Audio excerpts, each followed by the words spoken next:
Start by engaging your workforce through your managers. You can get to well-being a lot faster if you start with the work-related basics, like, again, clarifying expectations, getting people what they need to do their work, recognizing them at the right times, etc.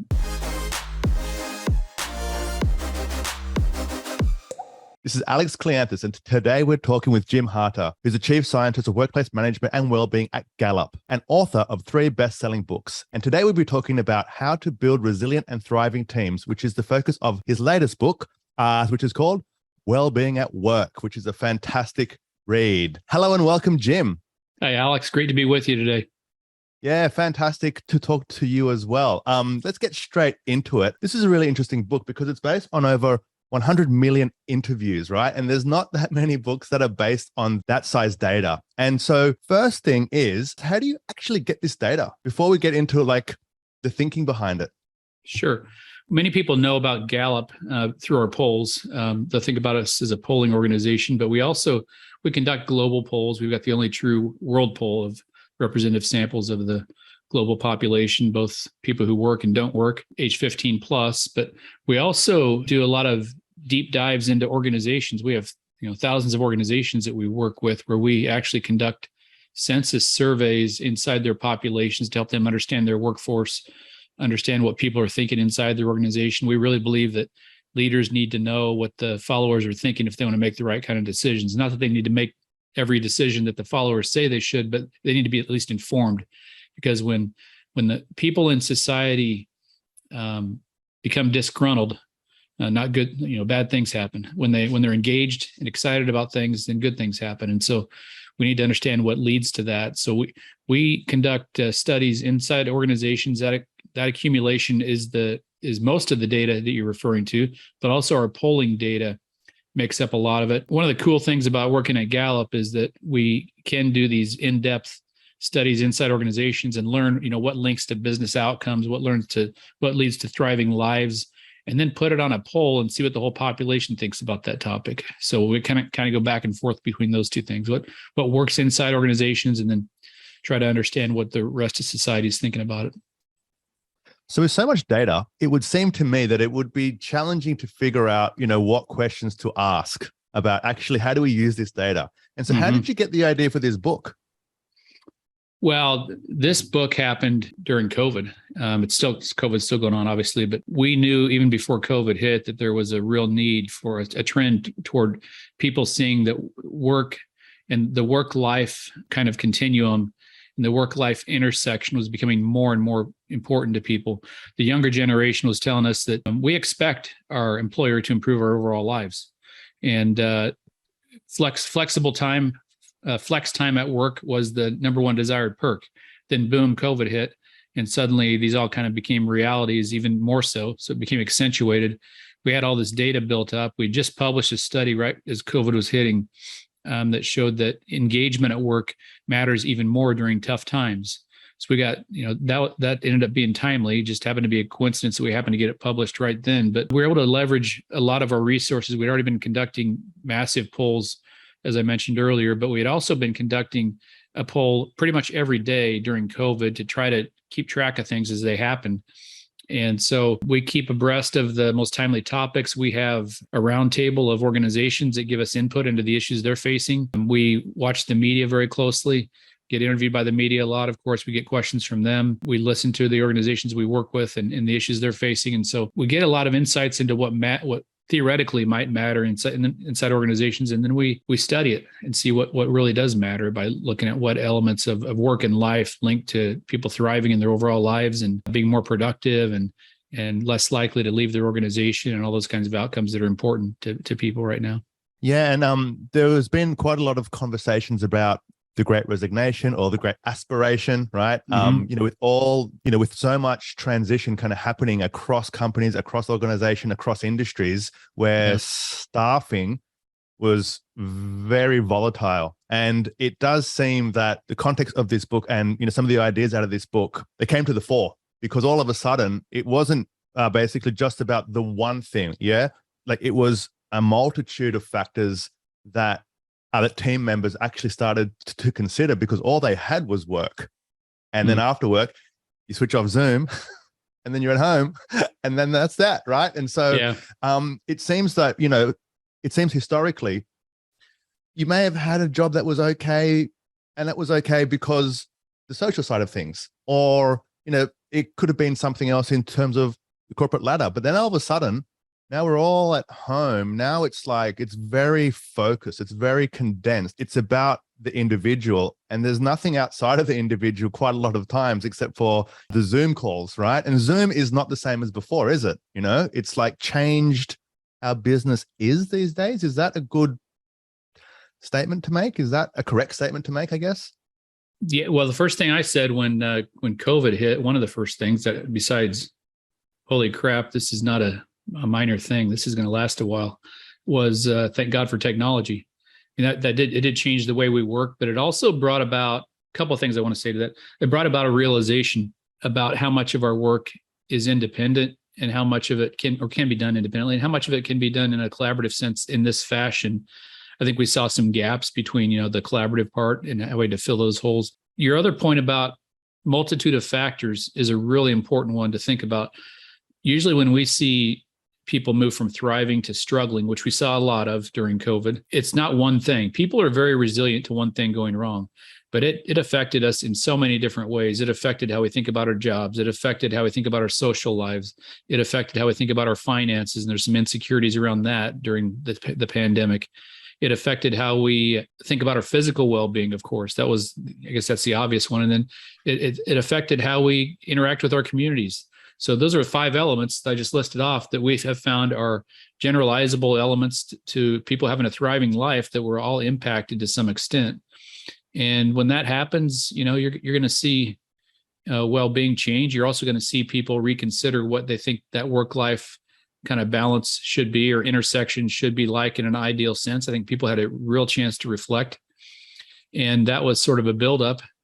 And when COVID hit, there were some furloughs and layoffs, and I've never seen such a dramatic shift. We ask a question: is this a good or a bad time to find a job? I've never seen such a dramatic shift down in terms of a good time, up in terms of a bad time, and then it changed completely several months later, where suddenly people had all these opportunities to find work, and they acted on them because of this buildup of people had a chance to reflect, to see work a little differently than they had before, and to see what other opportunities are out there too. And that led to, you call it, I think, the Great Aspiration. Well, it's been called both, right? It's called the Great Resignation, and then there's the positive spin, which is the Great Aspiration. And we've been kind of referring to it as the Great Reshuffling, because it isn't like a bunch of people just suddenly dropped out of the workforce and quit working. They found other work that might have paid them the same amount or more, that was just different. Maybe they learned that dealing with customers wasn't the right thing for them, or whatever. There are some shifts though in people, and unemployment rates now at least here in the US, are really low.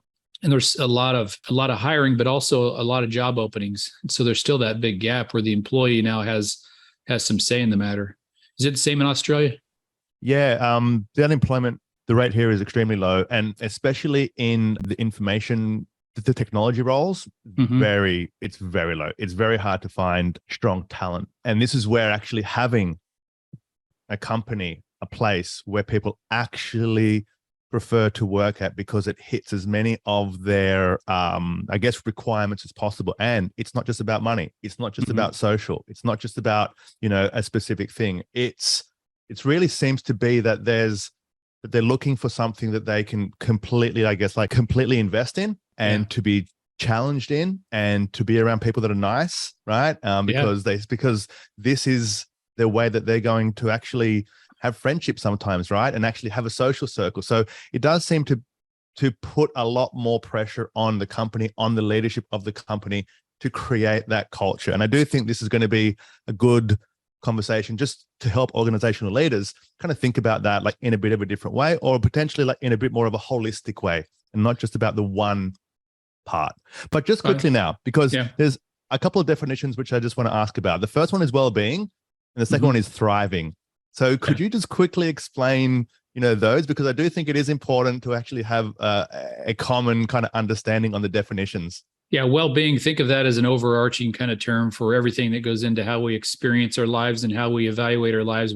So two parts of well-being. One is we go through our days, we have our experiences, our momentary experiences. We can also sit back and reflect on our life and say, here's where I'm at right now. Am I satisfied with that or not? Both of those parts of our brain are important because they affect how we make different decisions. But well-being overall is how we experience our life and how we reflect on our life. Thriving is a more specific definition within well-being that where we ask people, we borrowed a question from a psychologist named Hadley Cantrell. He was at Princeton, and decades ago, he developed the scale he put on a ladder. The ladder goes from 0 at the bottom to 10 at the top, and the top is the best life possible. The bottom is the worst life possible. And anybody can sit there right now, wherever you're at, and think about, where am I at on this ladder right now? And then there's a follow-up that we think is really important, and we ask them where they'll think to be in 5 years. And everybody can sit back and think, well, I can kind of project out a little bit and I can think about where I'm at. Think about that as hope, right? My hope. The natural state of human beings is to be more hopeful about the future than the present. In fact, when we're tracking this during COVID, people maintained their hope for the future. That the present life dropped, but their hope for the future stayed the same, which is really positive, because it'd be a desperate state if when people start dropping on both of those two elements of that ladder. That's when it becomes pretty desperate. We've seen uprisings in different parts of the world, and that preceded, even though GDP was going up, it preceded the uprisings, or Brexit's another example. So we've been able to track this kind of thing globally. So thriving, technically 7 or above on the ladder present, 8 or above on the ladder future. That's thriving. And any organization can add that two-part question and figure out, or any individual can do it as well, and quickly kind of assess where they're at. We determine that based on empirical data, looking at how that scale relates to various outcomes for people.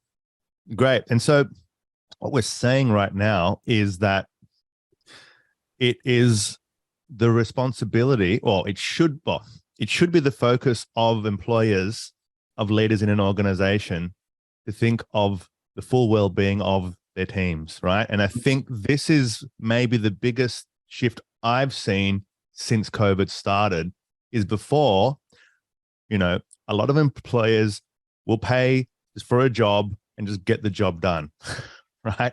And now it's like, well, hey, if you want to keep me, I need something that's a lot more than that, right? And so thinking about the full well-being in terms of your teams is critically important. Now, that means that not everybody is going to probably stay, because sometimes the role itself is not going to be enough. And so you might actually hit social, the cultural, the physical, and all that, but something's missing, right? And so you talked about the five areas. Are there some that are a lot more important than others in terms of, sustaining a high performance, I guess, a culture?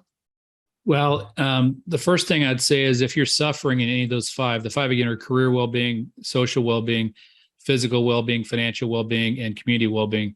And if you're suffering in any of those, then it's a pretty desperate state and you need to fix that.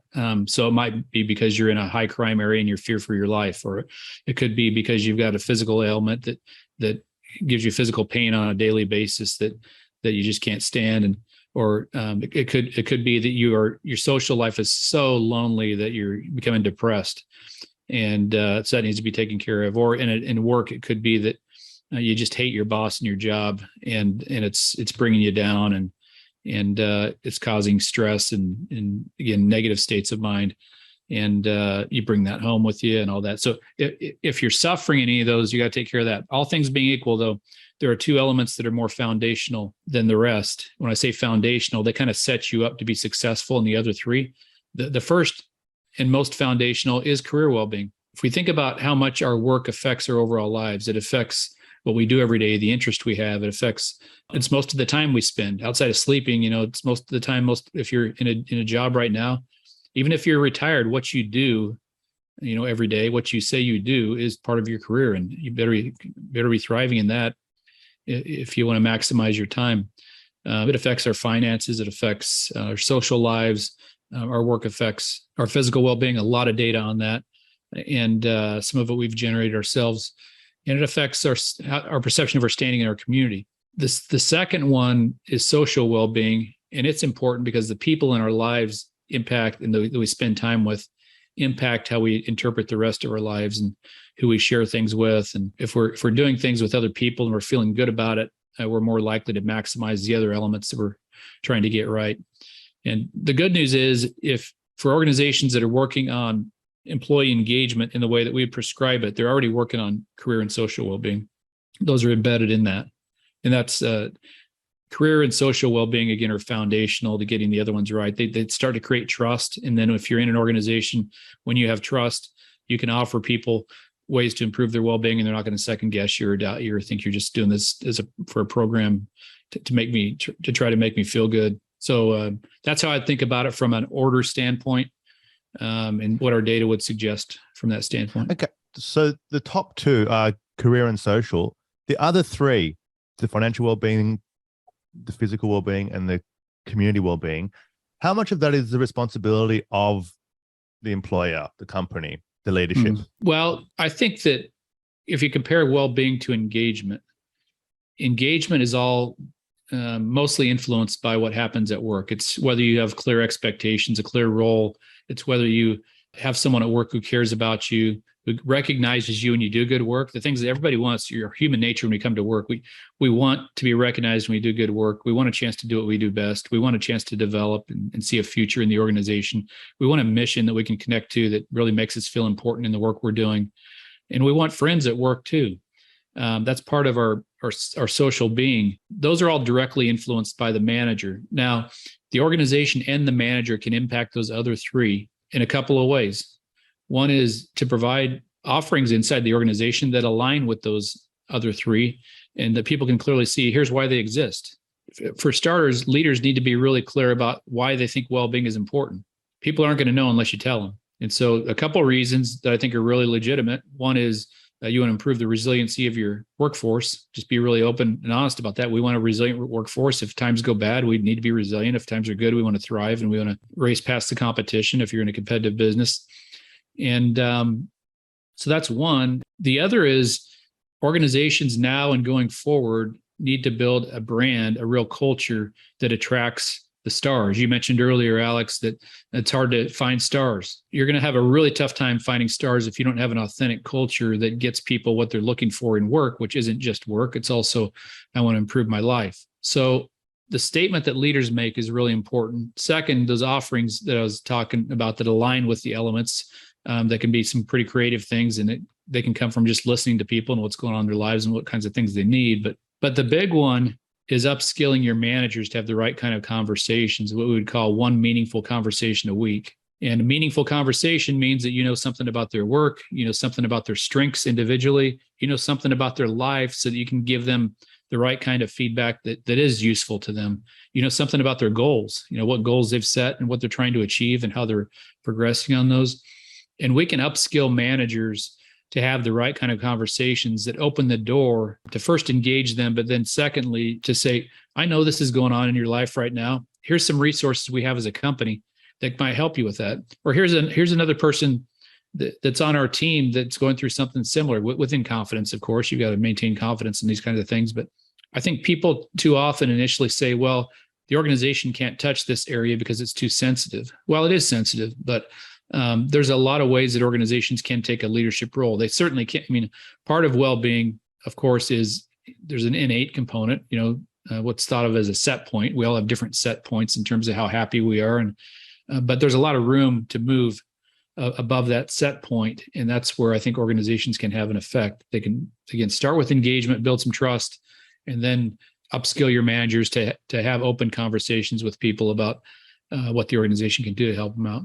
It sounds like the lines between professional and personal are starting to get a little bit more blurred in these types of conversations, right? Because now you're trying to understand what's happening to them personally. What are some example questions? Say for example, look, the one question which you could ask to find out about something's personal, but that doesn't step the line, because I would feel that there's a trepidation for managers to ask the wrong thing that then HR gets involved, or you know what I mean? Like to try to find that connection, but not to make them uncomfortable.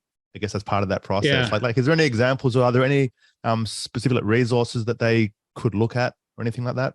Well, we did include in Wellbeing at work, the book you referred to, A Manager Guide, that helps managers have those kinds of conversations. I would also argue, though, that it's not necessarily having the perfect question to ask. The first thing you want to do is get them what they need as a worker, and then the conversation just happen naturally. They'll probably just open up and share things with you that might be getting in the way of their work. The most natural way to do it is to do it through getting the elements of work right, which means giving them a role that's meaningful, helping them see how they're achieving over time, building what I said earlier, trust, so that they will naturally open up. The other thing that I've found works is to bring peers together and get ideas. Well-being can really grow through peer networks because people can say, well, this person's on the same level as me, they're going through the same similar things from me. Their ideas are legitimate.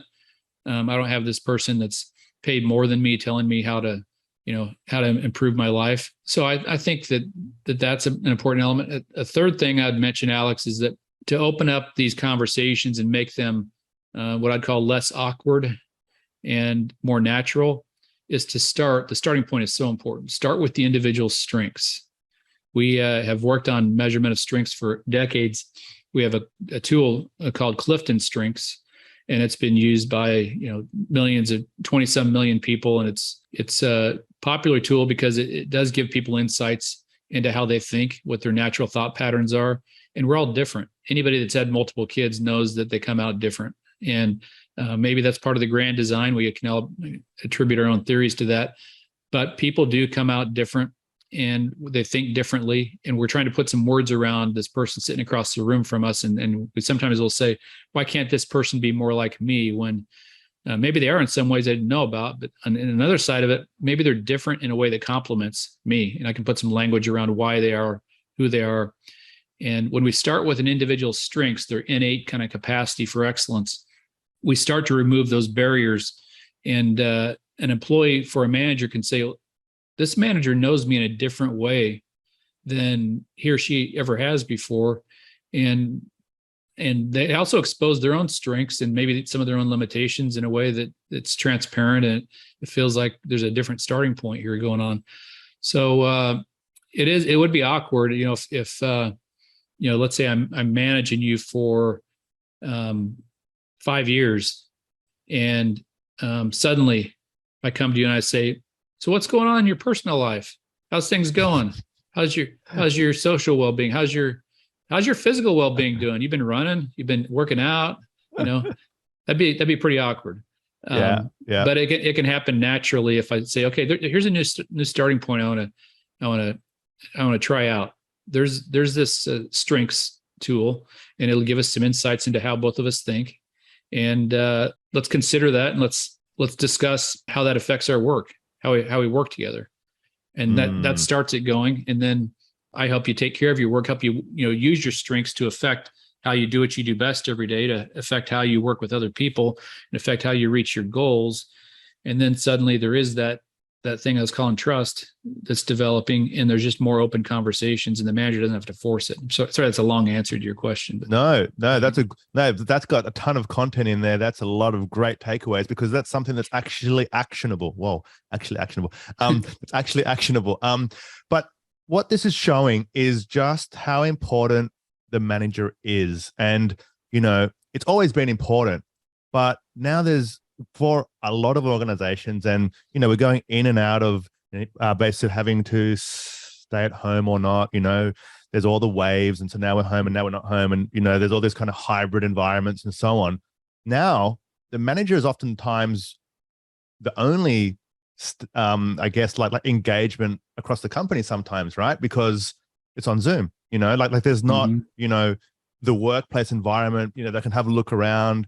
I can sense the vibe. I can have the small little chats. And so now the manager is like critically important as part of their engagement. And so, something I always just reflect on is that the company is not the company, just for the team.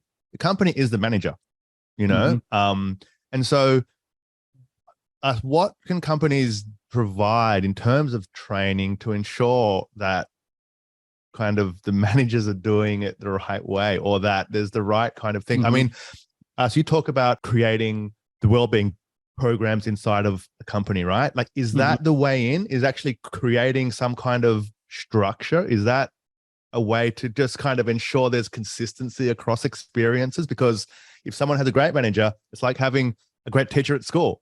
All of a sudden, that class is awesome. And then you go to that class. I hate that class because the teacher, just wasn't kind of the same, right? So yeah. So does really like a question. wellbeing program set a level of consistency, or is it just more training individual or training the managers to just be better managers? Like, what's the way in just to ensure that consistency of experience? Yeah, well, first, you're right on that. The manager is such a critical component here. And like you said, the manager has always been important. Historically, as explained, 70% of the variance in team engagement is attributable to the manager.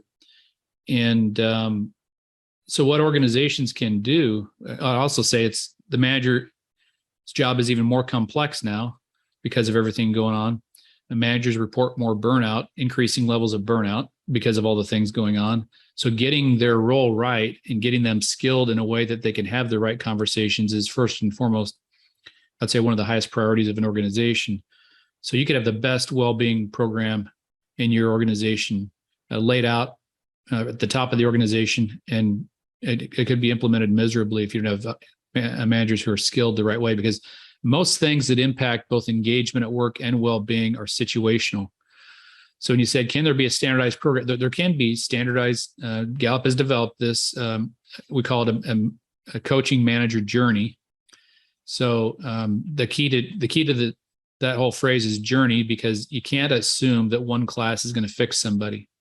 And the way that it is standardized, but it's also individualized, if that makes any sense. Individualized through the strengths of the person and the people that they manage. So the starting point is get to know the strengths of the people, teach managers how to have the right kind of conversations with knowing their strengths and the strengths of the people they manage. That's one thing. Teaching them the science-based concepts of engagement and what actually reliably links to outcomes that they can do something about, like clarifying expectations, getting people recognized for doing good work when it's on a regular basis, and putting people on a developmental path, helping people see how their work connects to something bigger, how they connect to their coworkers. All these kind of elements of engagement, they can be taught how to maximize those. And then we got to feed into that performance management also. So performance management isn't as complex as it might sound. It's about three things, really. It's about helping people set their goals. They're aligned with what the organization is trying to get done. It's having ongoing, meaningful conversations, at least one a week. And it's about accountability. Knowing how people are doing, giving them feedback on it, and knowing that one, by the way, gets forgotten about a lot.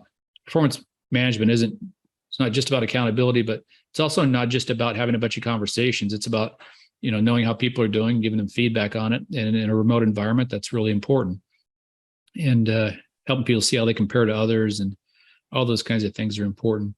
When I said it's a journey because I can teach you all this base knowledge about how to do it in a simple way, science-based. But unless you have a chance to go out and practice it, to have some example questions to ask people, and to practice having what we call a check-in, where you're actually sitting down with someone and checking in with them to see how their work is going and listening to them. When managers are taught how to listen, they get incredible insights that they never had before, because most of them go into their jobs thinking, my job's to delegate. I'm the manager. I'm in charge of the team. My job is to delegate. But you don't always delegate the right way unless you listen first. And so teaching them the skills of how to listen and how to leverage the individuality of each person. Again, managers in the best position in the organization to affect the situations of the individuals. A leader might have several thousand people in the organization. There's no way they can do that.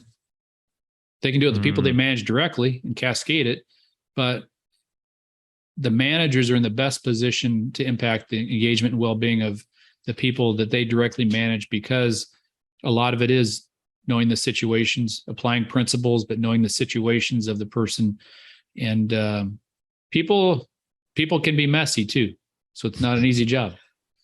Well, that's the one thing I always say. It's hard to learn, say, for example, how to sell or how to market or how to do a specific skill. People management, times that by 100 because everyone's different, everyone's complex. The level which you need to be able to adapt, there's not just one way, there's not one rule. It's not simple. Yes, it's messy, but that's why it's so valuable, right? Because it is so hard to do, all right? And the companies who get it right, they see the value of that because that's when they get those high performance, high engaged squads or teams, right?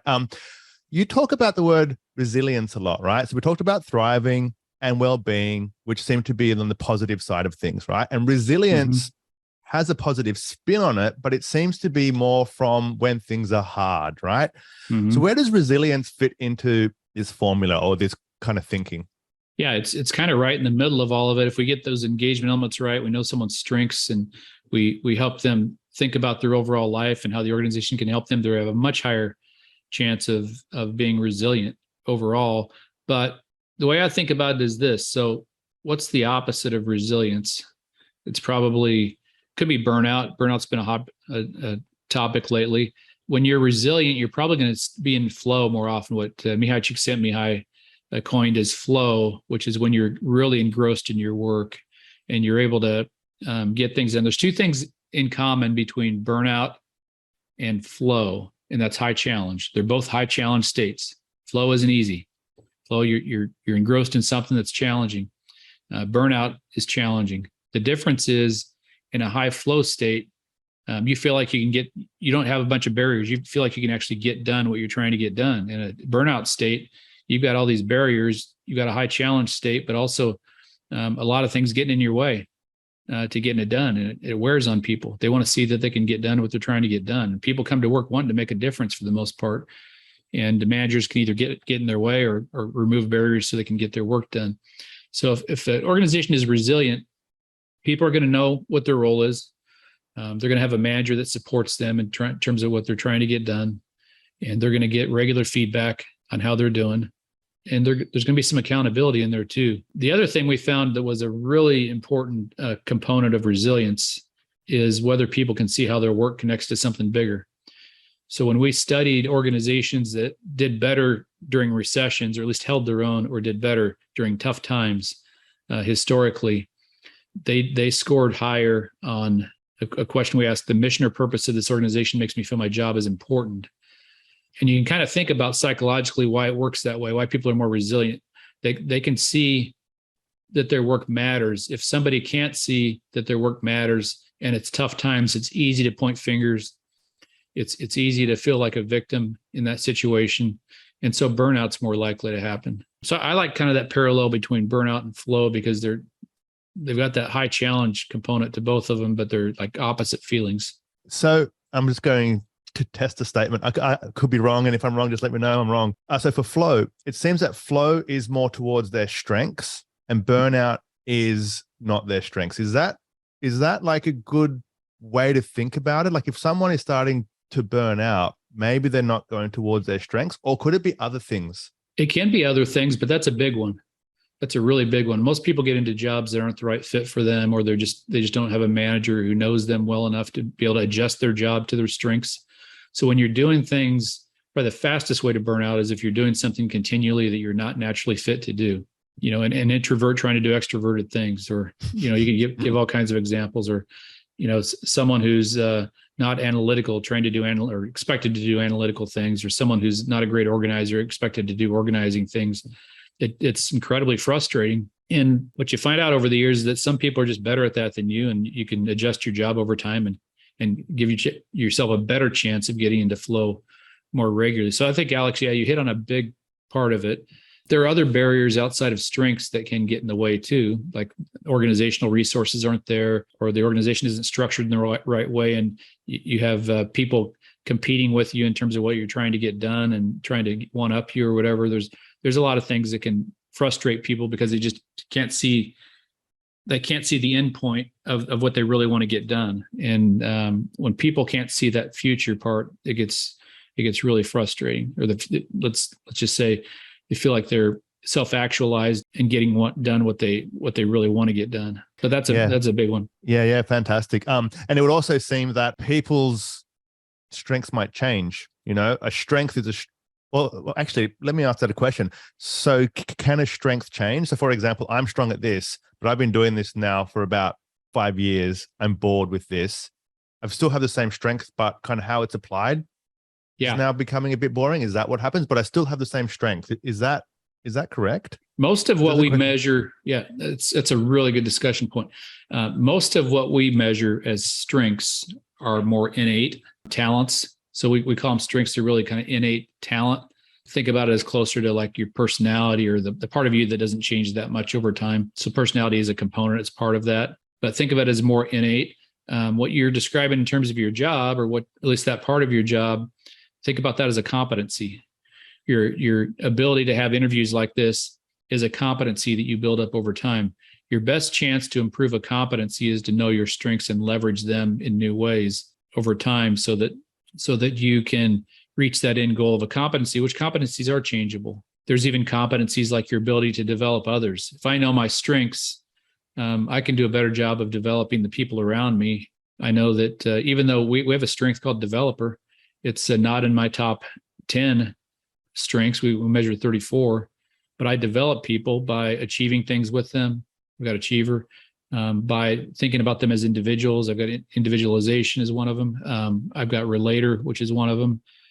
I learn with people together. There's different ways so it's an example of a competency you can develop, even though it may not seem like that's something that's, if you start with your strengths first, then you can achieve a lot. Some people are going to just be better at certain things than others just naturally, but you can go a long ways toward a competency if you start with what you naturally do best. And what's that strength test that you just referred to? There were 34 strengths or something in there. Where is that available? It's called Clifton Strengths. It's you can get it on Gallup.com, or we put it in our like that Wellbeing at Work book. It's in the back of that book as well. There's a code in there. If you get that book, you can get the code and get your own measure. Yeah, great. And I would highly recommend that people get that book. There's a lot of fantastic insights and applications and thinking in there. Finally, what are the top 3 big takeaways from the book for people who want to build a resilient and a thriving organization? Well, I think one thing is to make sure that everything you're aiming at well-being, to align it with those 5 elements I listed off. They're well-researched globally. They're reliable. And if you organize what you're trying to get done around those 5, or even add things in terms of what you're trying to get done to those 5, it will make sense to people. Use those 5 as an organizing structure in your organization so people know why you're doing what you're doing and what you're trying to get done. Start with the basics. And what I mean by that is start by engaging your workforce through your managers. You can get to well-being a lot faster if you start with the work-related basics, like, again, clarifying expectations, getting people what they need to do their work, recognizing them at the right times, et cetera. So those basic fundamentals of engagement are important to get right foundationally, and then you'll have a chance to build some trust and affect your employees. The third thing that I would say is make sure you start at the right place. Don't assume everybody's the same, and start by attempting to engage and build the well-being of each person through their strengths. You and I could maybe, based on our strengths, could approach our financial well-being very differently. If you're a developer, your motivation to improve your financial well-being might be to save money, so you can give to a charity or give to others. If I have competition, I might want to build my financial strength because I want to compare myself to other people. So our motivations might be very different in terms of how we approach each of those 5 elements, depending on what our strengths are. So they can be leveraged not only for engaging people, but also how they uniquely impact their own well-being. And so it isn't like a cookie cutter approach. It's more, let's start with the individual and go there. And then just one other thing I would mention is don't assume that policies, programs, and perks will solve everything. If you don't get if you don't get the workplace culture right, those things aren't going to matter too much. I think policies, programs, and perks can be fascinating things. They can benefit people greatly, but they're not going to benefit them much if they're skeptical about the leadership and management and don't feel kind of engrossed in their work.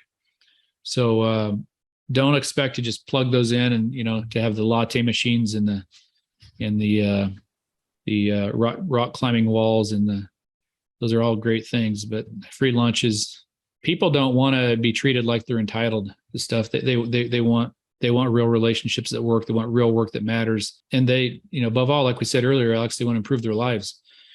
And organizations are in a great position to help out with that. And organizations have the biggest responsibility now to do that, because that's what people have, I guess, in their lives, I guess, as the main thing now, But Jim, thank you so much for coming on the podcast and just having such an in-depth conversation and sharing so much advice about how organizations can create a successful, a thriving, and a resilient team. So thank you so much for sharing. The book's available on Amazon. It's highly recommended. Plus, check out his other books. They're also awesome as well. I've actually checked them all out. So highly recommended. But Jim, thank you so much for coming on the podcast today. Thank you, Alex. Thanks for the great questions. Thanks for listening to the Growth Manifesto podcast. If you enjoyed the episode, please give us a 5-star rating on iTunes. For more episodes, please visit growthmanifesto.com/podcast. And if you need help driving growth for your company, please get in touch with us at webprofits.io.